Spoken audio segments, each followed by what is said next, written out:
This is the DJI Mic 3 with noise canceling turned on, connected to the Insta360 Go Ultra, set to -6 dB, and I'm going to show you exactly how to change it. And I'm going to put it at 0 dB and 6 dB in just a second here so you can see that. I'm going to go ahead and turn noise canceling off by double tapping the red button, and that's going to give you maybe a different audio. I'm not 100% sure. I'll go quiet in a second so you can hear that. So now the mic is on my chest. You can see it right there, all right? And I want to give you kind of like a normal location for the microphone if I was using it. Now, one of the nice things is we can change the dB in post, and it does make a difference, or not in post, but in camera, and it does make a difference for the mic. So we'll see how that plays out. I'm going to go ahead and turn noise canceling back on. And I don't think that that actually makes a difference in the quality of the audio, but we'll find out in a second. Let me go ahead and switch over to the 0 dB. So right now, this is the Hollyland Lark M2 that you're listening to. All you do is swipe down. You swipe over twice to get to the audio settings right there. Then we tap audio settings, and you're going to tap this little icon in the top right corner, and then we're going to change the gain to 0 dB. And again, I'm going to give you 0 and then +6 just so you can see, but look how much more audio is coming through now. Now that might be a bad thing. It's kind of hard to gauge because when I have the mic Air connected, I'm definitely like in the green/yellow range typically, and for this one it's not doing that. So now you're listening to the DJI Mic 3 connected to the Go Ultra at 0 dB, and its noise canceling is turned on. I'm going to turn that noise canceling off in just a second so you can see how that plays out, all right?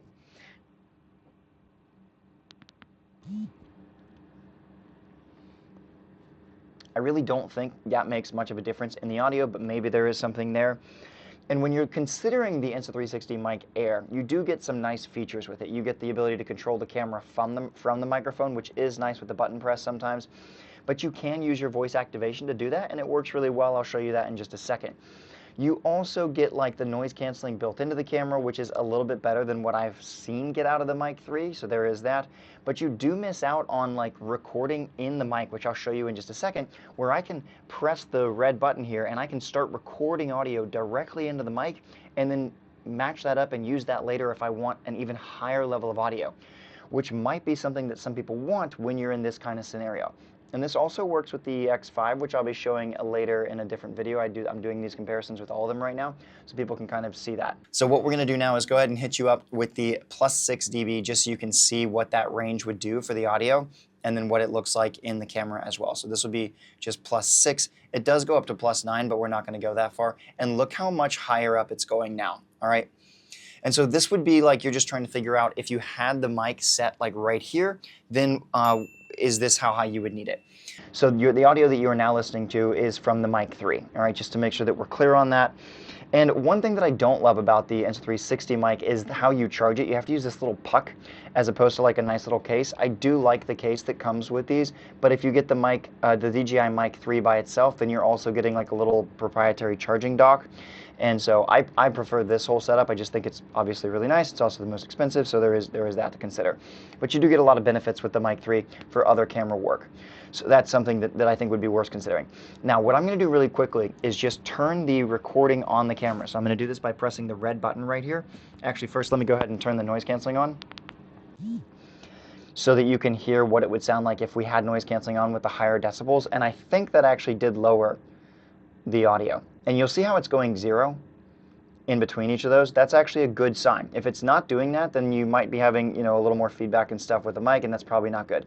This mic definitely takes you to 0, which is nice. All right, now I'm going to press the recording button.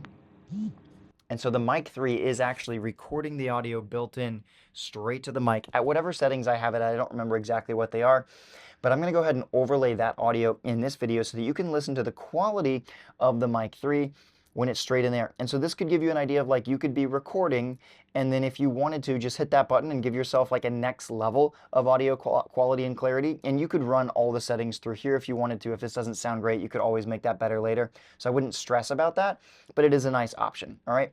And this has been the Go Ultra. Now what I'm going to do really quickly is go ahead and turn that guy off. The audio that you are now listening to is back to the mic, the Hollyland Lark M2. And what I need to do is delete this mic. So I'm going to go back over to here. I'm going to go ahead and tap onto this, and we're not just going to disconnect. We are actually going to delete it. So that is done, okay? But my audio is still recording right there, so I should turn that off. Didn't even think about that. And then I just want to show you what the Mic Air looks like when it is connected. I'm actually going to use this one because this is the one that I use. I have a couple of these. So we'll go ahead and turn that guy on. And this should connect automatically. We'll see if this guy pops up because it is the one that I normally use. And I don't love that that isn't going straight in, but we'll see if that's just an issue with this. There we go. Yeah, so maybe I just needed to tap that. That happens sometimes. All right, so you're getting noise reduction, you're getting the indicator light, you're getting the auto power off, you're getting the version number. It might need to be an update, I'm not 100% sure, but there we go. And so when we look at this audio, I'm just going to let you, oh, okay, I got to go here. You can see the audio is hitting way up there now, right? And I find that interesting because I'm going to go ahead and give you this audio really quickly. And so this is the Mic Air with the noise canceling turned on, I believe. Yep, with the noise canceling turned on right there. You probably just heard that little dip. And I really like it. I think it does a good job in just like normal walking around video stuff. Plus, because it is Bluetooth, you do get the ability to remove this camera from the puck, which is nice. This is the puck or the case. And then this is the camera. Oh, this is the pod. This is the puck. I sometimes call them the wrong thing, but this is the camera. And you get that audio the whole time, so you don't even have to think about it. And that's a benefit of going with the Bluetooth option if you are thinking about going with something like that.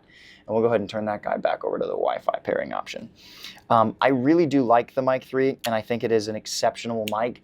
I don't use it very much because I've been mainly using the Mic Air, and it just works really well for what I do. So this is just some stuff to help you make this decision. I hope this is helping you. And I've been testing all of these mics. If you want to know some more of the information, I'm going to make a final video where I just kind of run through my thoughts after I've listened to all of these. But that'll be after I edit these little videos. So let me know if you have any questions. Remember, you're going to sink or swim. Let's rise with the tide, and I'll see you on the flip side.